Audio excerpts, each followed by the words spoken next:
부처님 전생이야기 본생경 제52회. 오늘은 본생경이 권 37가지 이야기 중에서 26번째 확실하고 올바른 길에 대해 소개해 드리겠습니다.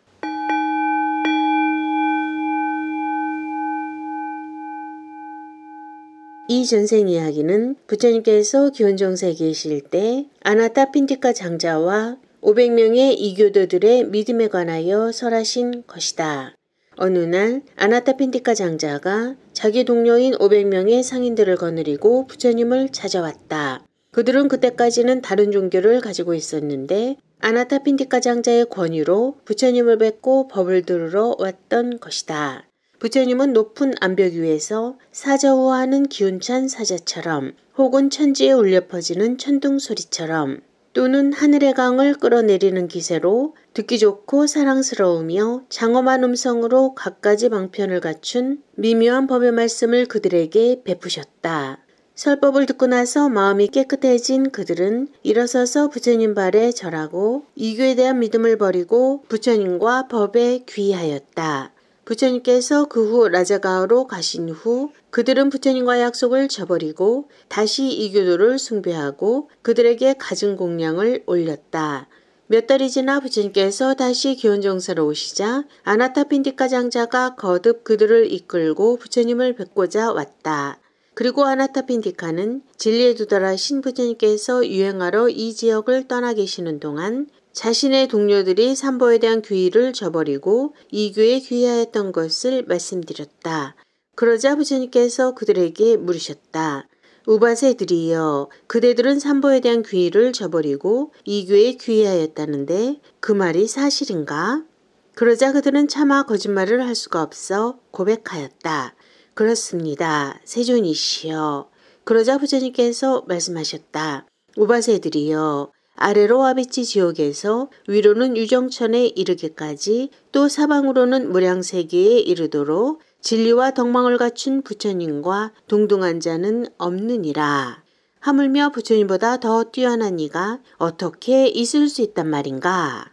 이어서 그들에게 갖가지 설법으로 가르침을 베푸신 후에 말씀하셨다. 과거에 어떤 사람들은 귀의할 것이 없는데도 귀의한다고 하여 헛된 이론을 진지하게 받아들이고 모순되며 대립되는 이치를 진실하게 받아들여서 귀신이 지배하는 폐허에서 야채의 먹이가 되어 가혹한 파멸에 빠진 일이 있다. 그러나 그와 반대로 확실하고 올바른 길을 받아들이고 모순되거나 대립되지 않는 이치를 참으로 받아들인 사람들은 그 같은 폐허에서도 평온하고 무사한 상태를 얻었던 일이 있었다. 그러자 아나타핀티카가 부처님께 청하였다. 세존이시여, 저희들에게 그 일을 말씀하여 주시옵소서. 스승이시여, 하늘에 보름달이 걸린 것처럼 밝게 그 경위를 밝혀주소서. 아나타핀티카의 청에 따라 부처님께서 그 전생 이야기를 들려주셨다. 옛날 카시 왕국의 바라나시 성에 브라우마다타라는 국왕이 살고 있었다. 그때 보살은 대상의 우두머리 집에 태어나 차츰 성장하여 청년이 되자 500대의 수레를 둔 가게를 운영하게 되었는데 어느 날은 동쪽에서 서쪽으로 또 어느 날은 서쪽에서 동쪽으로 오가게 되었다. 같은 바라나시에서 때마침 또 다른 대상의 우두머리의 아들이 있었는데 그는 어리석고 재주도 없었으며 임기응변의 재치도 없었다. 그때 보살은 바라나시에서 아주 고가품의 물건을 사들여 500대의 수레의 물건을 가득 싣고 여행할 채비를 갖추어 대기하도록 일렀다. 그러자 보살은 생각하였다. 저 우둔한 대승의 아들이 나와 함께 길을 떠난다면 1000대의 수레가 한꺼번에 길을 지나게 될 터인데 그리 되면 길은 견뎌내지 못하게 되리라. 사람들을 위한 식품과 식수도 소를 위한 풀도 손에 넣지 못할 것이다. 누구든 한쪽이 먼저 출발하는 것이 좋겠구나. 보살은 그들을 초대해서 이러한 사정을 이야기하고 우리 두 사람이 한꺼번에 출발할 수는 없다. 그러니 그대가 앞서 가겠는가? 뒤를 따라오겠는가? 하고 말했다. 내가 앞서 출발한다면 많은 이득이 있을 것이다. 아직 수레바퀴의 자국도 나 있지 않은 길을 가게 될 것이며 소는 아직 아무도 먹지 않은 새 풀을 먹게 될 것이고 사람들은 아직 손대지 않은 칼레용 잎을 먹을 것이고 식수도 깨끗할 것이다. 물건을 아주 좋은 대상에게 넉넉한 값으로 흥정할 수도 있을 것이다. 그는 말했다. 벗이여, 내가 앞서 떠날 것이요. 그러나 보살은 뒤에 떠나면 많은 이점이 있을 거라고 생각했다. 그 이점이란 다음과 같은 것이다. 앞서 출발한 사람들은 울퉁불퉁한 길을 평평하게 만들어 놓을 것이다. 나는 그들이 지나간 길을 통과하면 되리라. 또한 앞서 출발한 소들은 오래되어서 뻣뻣한 풀을 먹겠지만 뒤에 출발한 내 소들은 새순이 돋아 연한 풀을 먹게 될 것이다. 사람들에게는 앞에 풀이 가득 쌓인 곳에서 순이 나온 감미로운 칼레용 잎이 있을 것이다. 저 사람들은 물이 없어 우물을 파야겠지만 우리들은 저 사람들이 파놓은 우물에서 물을 먹으면 될 것이다. 또한 값을 결정한다는 일은 사람의 목숨을 빼앗을 정도로 가혹한 일인데 나는 후에 그리로 가서 그들이 정한 가격으로 물건을 팔기로 하자. 보살은 바로 이와 같은 이점을 미리 생각해내고 벗이여 그대가 먼저 출발하시오 하고 말했다. 좋소 그렇게 하리다 친구여. 하고 말한 우둔한 그는 수레를 몰고 출발하여 여기저기 사람이 사는 지역을 통과하여 폐허의 입구에 도달하였다. 그런데 그 폐허라고 하는 것은 도둑의 폐허, 맹수의 폐허, 물이 없는 폐허, 귀신의 폐허, 기근의 폐허에 5 종류가 있다. 도둑이 나타나는 길이 도둑의 폐허이며 사자와 같은 맹수가 나타나는 길이 맹수의 폐허, 그리고 목욕을 하거나 마실 수 있는 물이 없는 폐허, 귀신이 출현하는 폐허, 식물뿌리나 딱딱한 음식뿐 먹을 것이 없는 기근이 심한 폐허를 의미한다.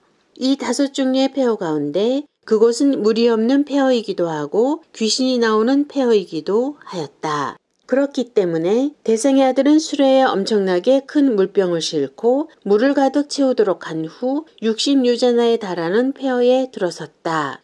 그러자 그가 폐허의 한가운데 도착했을 때 그 폐허에 사는 야차가 놈질이 지니고 있는 물병을 버리게 해서 지치게 만든 다음에 모두 잡아먹어야겠다 라고 말하고 새하얀 힘센 소에 달아맨 빠른 수레를 마력으로 만들어내고 활이며 화살통, 창 등의 무기를 손에 쥔 귀신 12명에 둘러싸여 푸른 연꽃, 흰 연꽃을 장식하고 머리와 옷을 물에 적신 후 마치 군주와 같이 수레에 올라타고 수레바퀴에 진흙을 잔뜩 묻힌 뒤에 반대 방향에서 다가갔다. 둘러싸고 있는 자들도 야차의 앞뒤에서 함성을 지르며 나아갔는데 머리와 옷을 적시고 푸른 연꽃과 흰 연꽃의 화환으로 장식하고 붉은 연꽃과 흰 연꽃 다발을 손에 들고 연잎 줄기며 가지를 먹으면서 물방울과 진흙을 흘리면서 다가갔다.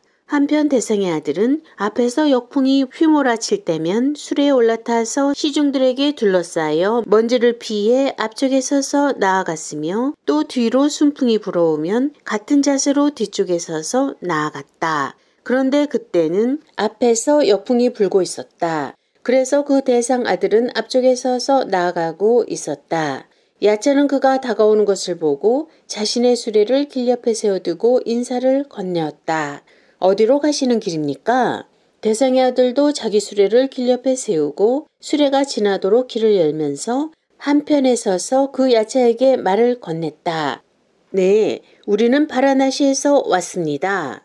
그건 그렇고 당신은 푸른 연꽃과 흰 연꽃을 손에 들고 연잎줄기며 가지를 잡수시면서 진흙투성이가 되어 물을 뚝뚝 떨구고 계시는데 당신들이 지나온 길에는 비가 내리고 푸른 연꽃이 활짝 핀 연못이 있었습니까? 하고 물었다. 야채는 그의 말을 듣고 친구여 그게 무슨 말입니까? 저쪽은 깊은 숲으로서 물이 있는 정도가 아니라 항상 비가 내리고 협곡에 움푹 패여진 곳은 물로 가득 차 있고 이곳저곳에 푸르고 붉은 연꽃이 피어난 연못이 있습니다. 라고 말하며 차례로 지나가는 수레를 보고 이 수레들을 끌고 어디로 가시는 중입니까? 하고 물었다. 어느 나라로 가는 길입니다. 그런데 이 수레들에는 어떤 물건이 있습니까? 이것저것 들어 있습니다. 뒤쪽에서 오고 있는 수레는 대단히 무겁고 힘겹게 오고 있는데 거기에는 어떤 물건이 있습니까? 거기에는 물이 있습니다. 다른 곳에서 물을 날아오고 계시다니 어쨌든 고생스러우시겠습니다. 하지만 지금부터는 물에 관한 한 그럴 필요가 없습니다. 앞에는 물이 많이 있습니다. 병마개를 열어 물을 버리시고 즐겁게 여행하십시오. 그렇게 말하고 나서 자, 모두들 살펴가십시오. 우리는 자칫하다가 늦어지게 되겠습니다. 하고 말하며 조금씩 나아가다가 그들이 보이지 않는 곳까지 와서 자신들의 야차성으로 돌아갔다. 한편 저 어리석은 대상의 아들은 야채의 말을 고지 듣고 물병을 열어 한 방울의 물도 남기지 않은 채 죄다 쏟아버리고 나서 수레를 재촉하였다. 그러나 앞으로 나아갈수록 한 모금의 물도 찾아볼 수 없게 되자 사람들은 물을 마시지 못해 피로해지고 말았다. 그들은 해가 저물도록 앞으로 나아갔고 그 후에는 수레를 떼어 둥그렇게 정렬시키고 소를 수레바퀴에 묶어두었다. 소가 먹을 물도 없었고 사람이 먹을 죽도 없었다. 사람들은 지쳐 쓰러져 여기저기에 드러누워 잠들어 버렸다.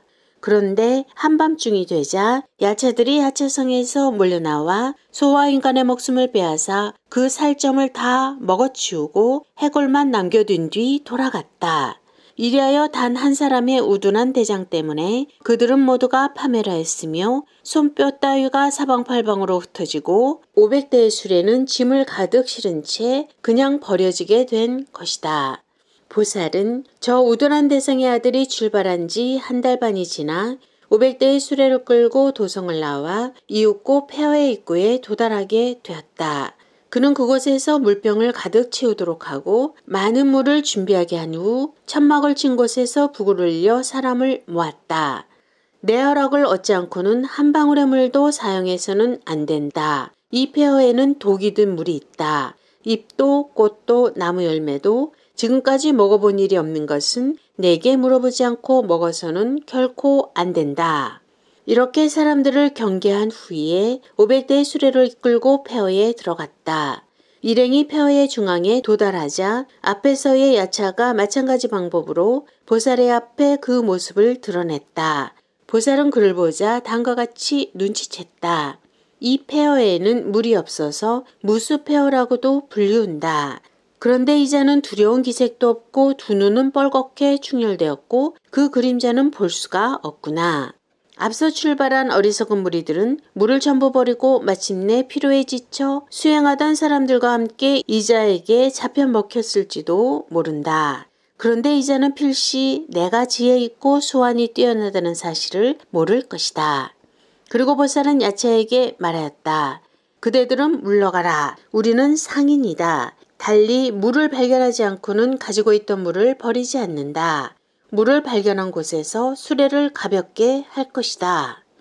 야차는 조금씩 앞으로 나아가서 보이지 않게 되자 앞서의 야차성으로 돌아갔다. 야차가 떠나가자 사람들은 보살에게 이야기했다. 주인이시여, 저쪽에는 항상 비가 내리고 있습니다. 푸르고 흰 꽃으로 장식하고 붉은 연꽃과 흰 연꽃 다발을 가지고 연잎줄기와 가지를 먹으면서 옷과 머리가 젖어 물방울을 뚝뚝 떨구며 지나갔습니다. 우리들은 물을 버리고 수레를 가볍게 해서 신속하게 나아가기로 합시다. 보살은 그들의 말을 듣고 수레를 멈추게 하여 사람들을 모두 모아서 그대들은 이 폐허에 호수가 있다든가 연못이 있다든가 하는 말을 지금까지 누구에게 전해 들은 적이 있는가 하고 물었다. 아니요, 주인나리. 지금까지 들어본 적이 없습니다. 이곳은 무수폐허라 이름하는 곳입니다. 이제 어떤 사람들이 저쪽에 비가 내리고 있습니다. 라고 말하고 지나갔는데 비바람은 어느 정도 지점까지 내리고 있는 것인가? 1유자나 정도의 지점까지입니다. 주인나리. 그러면 그대들 가운데 어느 누구의 몸에 비바람이 와 닿았는가? 아니요. 누구의 몸에도 닿은 일이 없습니다. 주인나리. 그러면 당신들 가운데 대체 누가 구름 낀 산봉우리를 보았는가? 아니요. 보지 못했습니다. 주인나리. 번개는 어느 지점까지 볼 수 있는가? 4-5유자나 지점까지입니다. 그런데 그대들 가운데 번개불이 번쩍거리는 것을 본 사람이 있는가? 아니요. 보지 못하였습니다. 주인나리. 우레소리는 어느 지점까지 들리는가?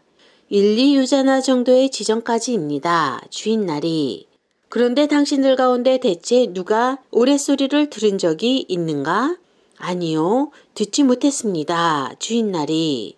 아까의 사나이는 인간이 아니다. 그는 야차로 우리에게 물을 버리게 하여 지치도록 만든 다음에 잡아먹어야겠다고 생각하고 왔을 것이다. 앞서 출발한 우둔한 대상의 아들은 임기응변의 지혜가 없는 자였다. 틀림없이 그는 물을 버린 뒤 지쳐 쓰러져 저 야차에게 잡아먹혔을 것이다. 500대의 수레도 짐을 가득 실은 채로 버려져 있을 것이다. 이제 우리들은 그 광경을 눈으로 볼 수 있을 것이다. 물을 한 방울도 버리지 말고 가능한 빨리 수레를 몰고 가기로 하자 라고 말하며 수레를 재촉하도록 일렀다. 그는 앞으로 나아감에 따라 500대의 수레가 짐을 가득 실은 채 그대로 버려져 있으며 사람과 소의 뼈등이 이리저리 어지럽게 흩어져 있는 광경을 보고 수레를 원형으로 세우고 야영할 준비를 하도록 일렀다. 그리고 늦지 않은 시간 안에 사람들과 소들에게 저녁을 먹인 후 사람들 중앙에 소를 재우고 칼을 가진 대장들을 이끌고 밤중에 파수를 보며 해가 떠오를 때까지 잠들지 않았다. 다음 날 아침 자리와 소지품들을 정비하고 소에게는 먹이를 먹이고 부서진 수레를 버리고 견실한 것을 가려내어 값싼 물건은 버리고 값비싼 물건을 꾸렸다. 그리고 예정대로 목적지를 향해 가서 2배, 3배의 가격으로 물건을 판 후에 일행을 모두 데리고 다시 자기의 성으로 돌아왔던 것이다. 부처님께서 아나타핀디카에게 이 같은 전생 이야기를 들려주신 후에 말씀하셨다. 장자여, 이처럼 헛된 말을 진짜로 받아들였던 자는 가혹한 파멸에 떨어지고 이에 대해 확실하고 올바른 길을 받아들였던 자는 귀신의 손에서 벗어나 무사히 목적지에 도달하여 다시 자기의 고향으로 돌아갔던 것이다. 그리고 이어서 개성으로 말씀하셨다. 어떤 사람들은 확실하고 올바른 길을 또 헛된 이론에 부질없이 매달려 있는 사람들은 그 이외의 길을 설한다. 지혜로운 자라면 이것을 잘 이해해서 확실하고 올바른 길을 받아들여야 하리라. 이렇게 말씀하신 뒤에 갖가지로 진리를 설해 주시니 그 자리에 모여있던 500명의 상인들은 모두 예륙가에 들었다. 그들이 진리의 길에 들어섰음을 아신 부처님께서는 이어서 이렇게 말씀하셨다. 그때 그 어리석은 상인의 우두머리는 지금의 데바다타이며 그를 따른 무리는 데바다타의 추종자들이다. 지혜로운 상인의 우두머리는 지금의 나이며 그 상인을 따르던 사람들은 지금의 나를 따르는 제자들이다.